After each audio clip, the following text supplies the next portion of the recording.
Hello, good morning students. We are reading chapter 3rd of physics, which name is gravitation. Today we will discuss from question. Question is, you find your mass to be 42 kilogram on weighing machine. Is your mass more or less than 42 kilogram?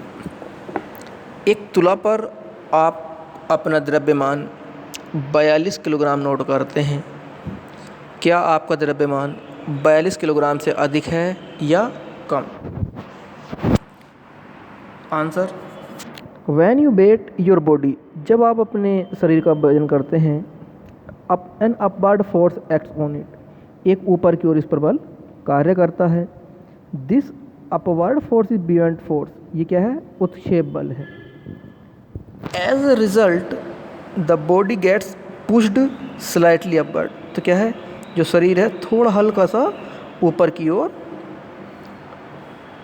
रहता है। Causing the weighing machine to show the reading less than the actual value, तो क्या है? इसी कारण से क्या है, जो वेइंग मशीन है, तुला है, वो आपका वजन थोड़ा सा कम नोट करती है, उसमें रीडिंग थोड़ी सी कम आती है। ठीक है। Next, you have a bag of cotton and an iron bar, each indicating A mass of 100 kilogram when measured on a weighing machine.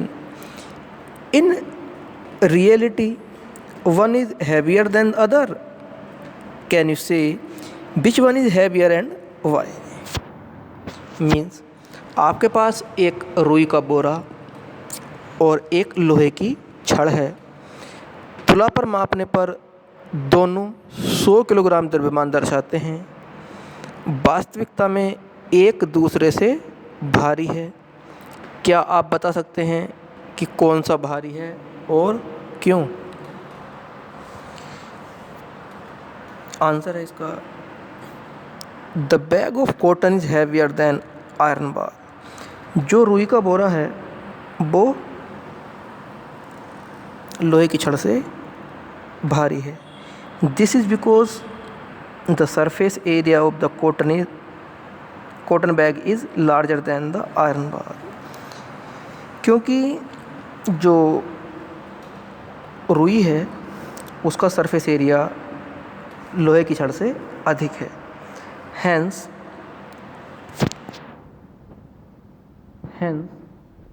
more buoyant force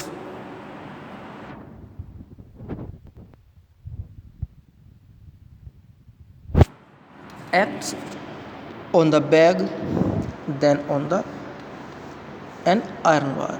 तो इस पर क्या है? इसलिए जो रुई का बोरा है उस पर उत्क्षेप बल आयरन जो लोहे की छड़ है उससे अधिक लगता है। This makes the cotton bag lighter than its actual value, इसलिए क्या है, जो कॉटन बैग है, रुई का बोरा है, वो अपनी वास्तविक वैल्यू से लाइटर मीन्स हल्का दिखाई देता है।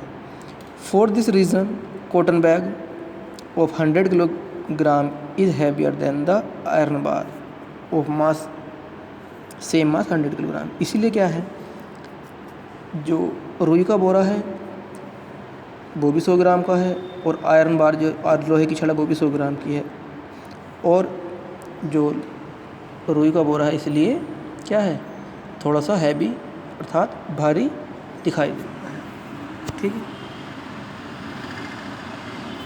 तो स्टूडेंट्स आज इतना ही रखते हैं कंप्लीट तक। ठीक है। तो कल आज ये चैप्टर आपका कंप्लीट हो चुका है। ठीक है। तो आप इस बार पूरे चैप्टर वर्क कंप्लीट कर लेंगे और कल ये वर्क आपको PDF फॉर्म में हमें सेंड करना है। ठीक है। और कोई प्रॉब्लम आती है तो आप हमें कॉल कर सकते हैं।